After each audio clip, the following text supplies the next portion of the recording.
हुन न खाना समयमा फोन गर्ने यार। हेलो वीरबहादुर जी नमस्ते। नमस्ते भन्छ त मलाई यार। को रहेछ? खै नमस्ते नमस्ते नमस्ते नमस्ते। मलाई जीवनमा एकदमै कम मान्छेले नमस्ते गर्छ, त्यो को हो यो? म अर्थाउने मन्त्री बोलेको।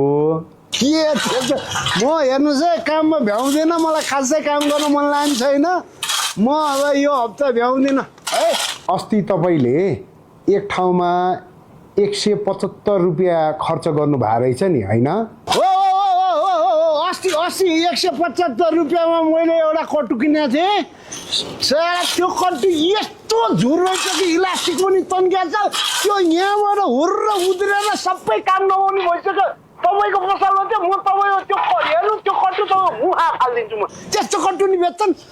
175 रुपियाँमा कुतेर अगाडि कट्टु किने हो कि भन्छ अस्तिको? अनि त्यस्तो झुर कट्टु तपाईँ कहाँ हो भन्नुहोस् त। त्यो अस्ति तपाईँ हुनुहुन्थेन, अर्कै बहिनी बजार चाहिँ केही बोल्न पाइनँ मैले। 175 रुपियाँ तिरेर मैले कट्टु किनेको यार। यत्रो इलास्टिक लत्ते त्यस्तो डुप्लिकेट कट्टु पनि बेच्छन्। तपाईँले 175 रुपियाँ बराबरको सामान खरिद गर्नु भएको रहेछ हो। त्यही भएर तपाईँलाई उपभोक्ता प्रोत्साहन कार्यक्रम अन्तर्गत you got 1 lakh rupees of prizes.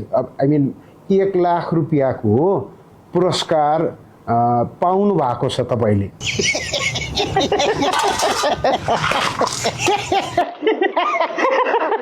के भनेछ रे? तपाईँले 1 लाख रुपियाँ जित्नु भएको छ। कङ्ग्रेचुलेसन, बधाई छ तपाईँलाई। फेरि एकबाट भन्नुहोस् त के पर्यो रे? उपभोक्ता प्रोत्साहन कार्यक्रम अन्तर्गत तपाईलाई 1 लाख रुपियाँको उपहार परेको छ।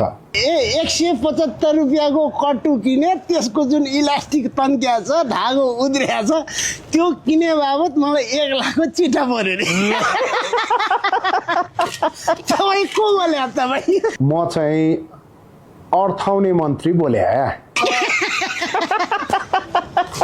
हेर्नुहोस् भाइ, यो दिमाग मेरो यसै त सड्किरहेछ, काम गर्न मन लागेको छैन मलाई, होइन? त्यहाँ माथि यो फोन गरेर दिमाग चाट्ने काम नगर्नुहोस्। मलाई 1 लाखको चिठा पर्यो। कसरी पर्छ हौ तपाईँलाई?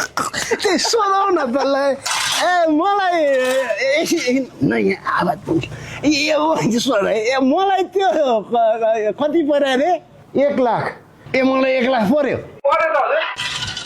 यो 1 लाख कसरी पर्यो उहाँलाई? उहाँले जम्मा 175 को किनेको हो। म 300 किन्नेलाई चाहिँ केही नपर्ने। 325 भनेको थियो। अझ 325 भनेको थियो। 300 को तपाईँले किनेको हो। मलाई चाहिँ केही नपर्ने। 175 रुपियाँ बराबरको खरिद गरिसकेपछि तपाईँले जुन बिल पाउनु भएको थियो, that bill number exactly came into our system. त्यो सिस्टममा आएको बिल नम्बर वाज अपलोडेड भइसकेपछि इट रोल्स डाउन र रोल्स अप भयो। घारघुर भए पश्चात तपाईँको नाम आइसकेपछि तपाईँले 1 लाख रुपियाँ उपभोक्ता प्रोत्साहन कार्यक्रम अन्तर्गत पाउनुभयो। कङ्ग्रेचुलेसन। उहाँलाई चाहिँ 1 लाख पर्ने। कसरी पर्यो? कसरी? मलाई चाहिँ कति पर्छ त है? त्यो हिसाबले त तपाईँलाई धेरै पर्नुपर्ने हो। 3 कट्नु पर्ने हैन? पर्यो। मलाई 1 लाख कसरी पर्यो? ल भन्नुहोस्। Virbahadur ji, the product which you bought on 175, 175 रुपियाँमा जे सामान खरिद गर्नु भएको थियो, त्यसको बदलामा with you got the bill, त्यो बिलको जुन पाउनु भएको थियो, त्यो bill exactly the bill number uploaded in our system. हाम्रो सिस्टममा अपलोड भयो।